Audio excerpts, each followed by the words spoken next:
Merhabalar kıymetli izleyicilerim ve takipçilerim. Binur'un Mutfağı kanalıma ve mutfağıma hoş geldiniz. Bugün sizler için lezzetine doyamayacağınız, çok kolay bir şekilde yapabileceğiniz portakallı anne kurabiyesi tarifim var. Bu kurabiyeye tek tek şekil vermiyoruz. Tepsinin içerisine koyup kestikten sonra pişiriyoruz.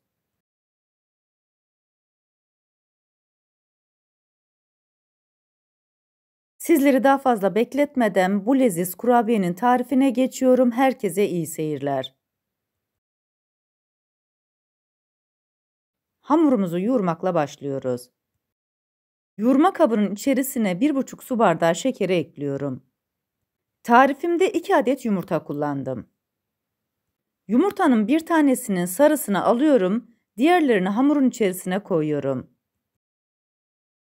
1 adet yumurta sarısını üzerine sürmek için kenara ayırıyorum. Yumurtayı ve şekeri güzelce çırpıyorum. Bu aşamada bu iki malzemenin güzelce çırpılması çok önemli. 1-2 dakika boyunca her iki malzemeyi güzelce çırpın. Bu arada tarifimi buraya kadar izleyip beğendiyseniz ve hala kanalıma abone değilseniz, abone olarak beğeni ve yorumlarınızla beni desteklerseniz çok sevinirim.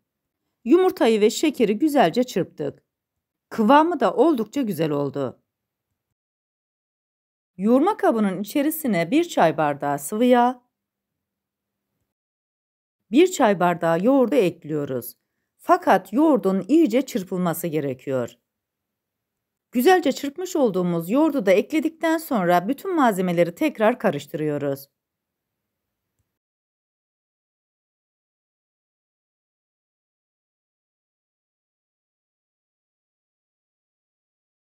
Bir çay bardağı portakal suyunu da ekliyoruz.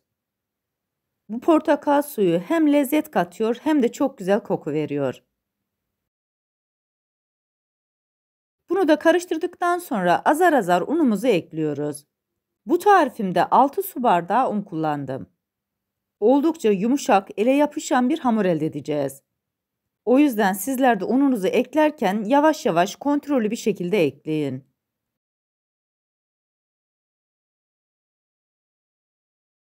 Biraz daha karıştırdıktan sonra unun birazını daha ekliyorum.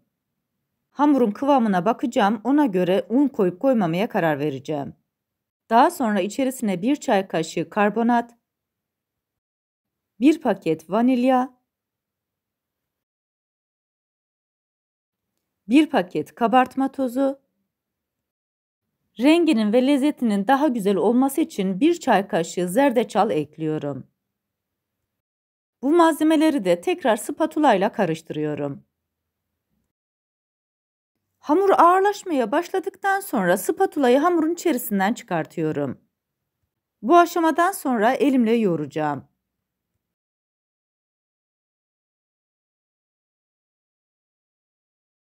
Hamurun içerisine kalan unumuzun hepsini ekliyoruz.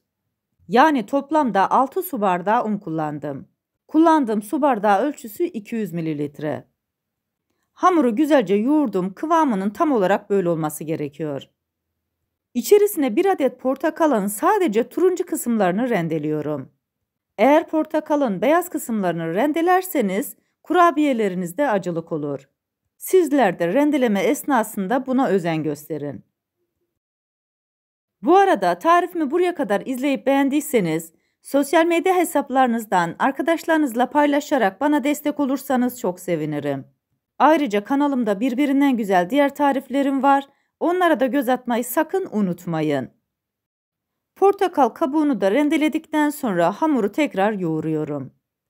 Portakal kabuğunun hamurun her tarafına geçmesini sağlıyorum.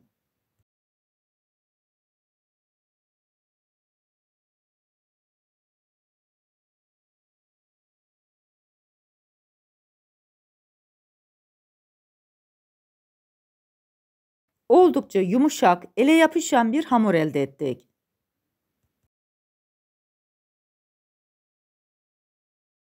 Tepsinin ebatına göre yağlı kağıdı kestim. Üzerini biraz zeytinyağıyla yağlıyorum. Bu arada hem yağlı kağıdı yağlıyorum hem de ellerim yağlanmış oluyor. Kurabiye hamurunu yağlı kağıdın üzerine koyuyorum. Ellerimi biraz zeytinyağıyla yağladıktan sonra kurabiye hamuruna yağlı kağıdın ölçüsüne gelinceye kadar şekil veriyorum. Bu aşamada ortadan uca doğru elinizle bastırarak açmaya özen gösterin. Kurabiyenin hepsi aynı ölçüde olsun.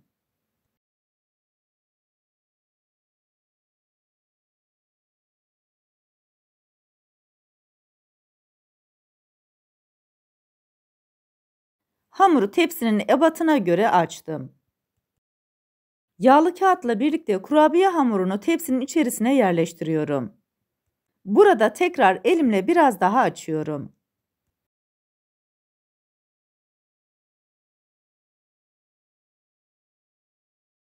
Bir adet yumurta sarısını ayırmıştık. Onu hamurun üzerine koyuyorum.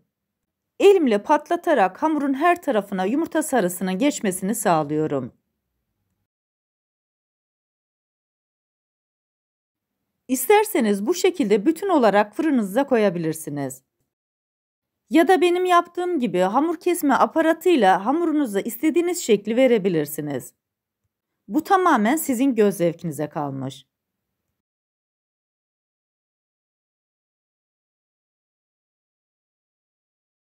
Kesmiş olduğum her parçanın üzerine parça fındık koyuyorum. Fırınımı da 170 derece alt üst ayara açtım. Kurabiyeleri sıcak fırına götüreceğim.